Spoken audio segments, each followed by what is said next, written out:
Red Bull team principal Christian Horner has indicated Liam Lawson has an opportunity to make his case to replace Sergio Perez and line up alongside Max Verstappen for the team potentially as early as next season. He said they dropped Daniel Ricciardo for Lawson at their sister team RB because the Australian had failed to prove he was in good enough form to step up, leading the team to give the young New Zealander a chance for the rest of this season. Red Bull are not afraid of making changes within their teams. According to the team's former driver David Coulthard, the same fate could await Perez ahead of the 2025 season.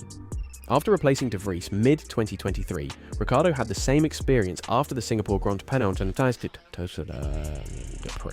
The Australian failed to make the step up to Red Bull to then replace a struggling Perez, and therefore Lawson was given a chance at Visa Cash App RB, where if the driver from New Zealand performs well, could build a strong case to complete what Ricciardo failed to do so as well.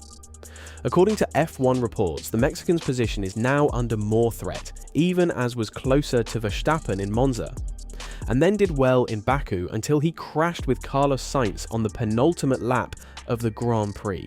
Coulthard said, "He did brilliantly in Baku, but one swallow doesn't make a summer. One good result is not what you expect from your..." He's clearly the number 2 driver in that team. There was so much relief, I think, off the back of Baku.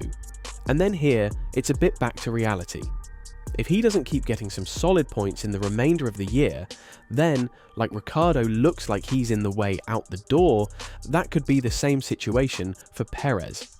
With Lawson now set to drive for the remainder of the 2024 season, questions remain about Red Bull's long-term driver strategy. Horner is clear that Lawson's current stint is about more than just RB. It's also an opportunity for Red Bull Racing to evaluate future options for its main team. Even though he signed a contract extension only a few months ago, Perez's future is far from secure. He barely avoided the axe during the summer break, and 13 points from the 4 races since is a far lower return than Red Bull need from him. After the Singapore Grand Prix, Horner said, "We need to have 2 drivers firing on all cylinders." Checo had a good weekend in Baku. He had a tough weekend. We need to put some weekends together where you can see McLaren are putting 2 drivers on the podium. It's those big points that really make a difference. We need to make sure Checo is as high up the field as we can get him.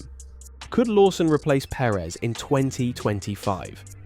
While Lawson doesn't have a contract for 2025, he has 6 races to demonstrate he deserves a permanent seat at Red Bull or potentially secure a promotion to race alongside Verstappen. Lawson stepped in for Ricciardo in 5 race weekends last year, after the Australian suffered a broken metacarpal at Zandvoort.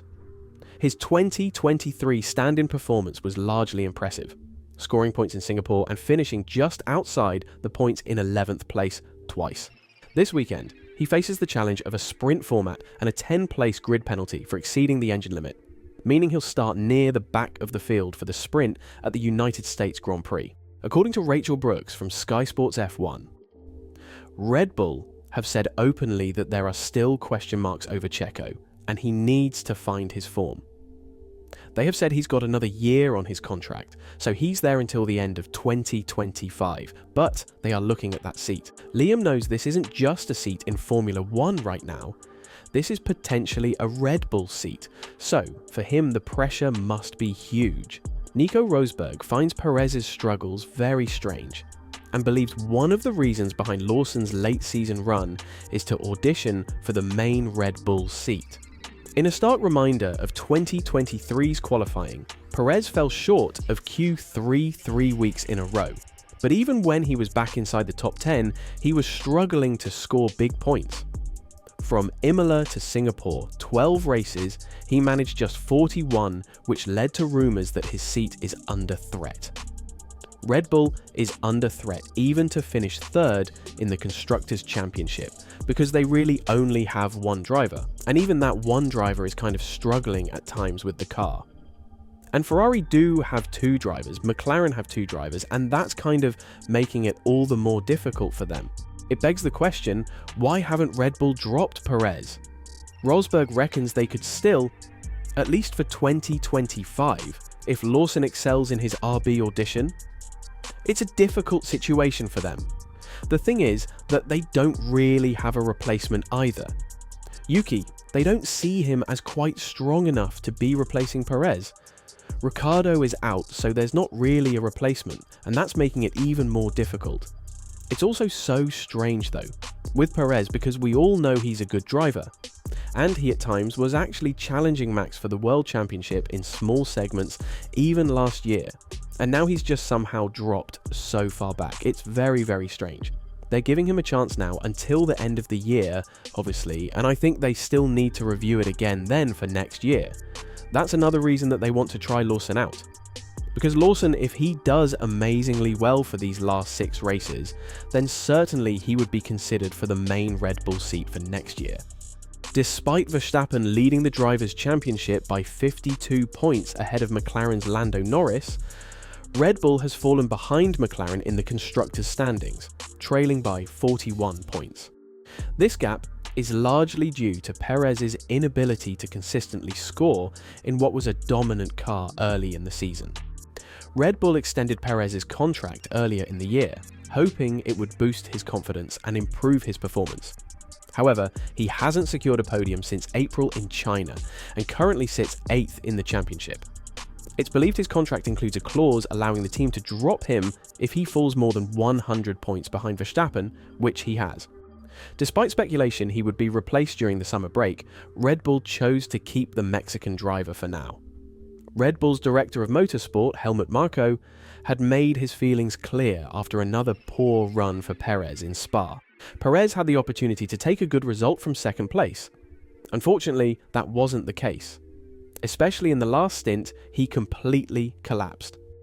Instead, Red Bull have opted to put their faith in younger drivers, with Horner also mentioning the Red Bull Juniors Isaac Hadjar and Arvid Lindblad, as well as being hugely impressed by the performances of the youngsters Oliver Behrman for Ferrari and Haas, and Franco Colapinto for Williams this season. Obviously, we've got a contract with Perez for next year, but you've always got to have an eye out in terms of what comes next. Is that going to be Liam? Or do we need to look outside the pool? Or will one of the other juniors step up in the fullness of time, whether it's Isaac Hadjar or Arvid Lindblad? After making 5 cameo outings last season, in place of the injured Ricciardo, Lawson will get another chance to prove himself against Yuki, who has already been confirmed at RB for next year. Last year, Liam jumped in, and he beat Yuki in Singapore and Japan and was quick from the outset, and he's a tough racer. We know that. He's very adaptable. Certainly, the testing he's done for us in the Red Bull racing car this year has been very encouraging. We know that Yuki is a very fast driver. He can definitely extract a lap. He's not a rookie anymore. It's his 4th year of Grand Prix racing. He's got a lot of experience under his belt now. Taking him as the data point, we saw with Daniel where he compared to Yuki. It will be very interesting to see how Liam performs over the last 6 remaining races. Red Bull's lineup for 2025 seems to be on the edge, with Lawson getting a key opportunity to prove himself as a contender for Perez's seat.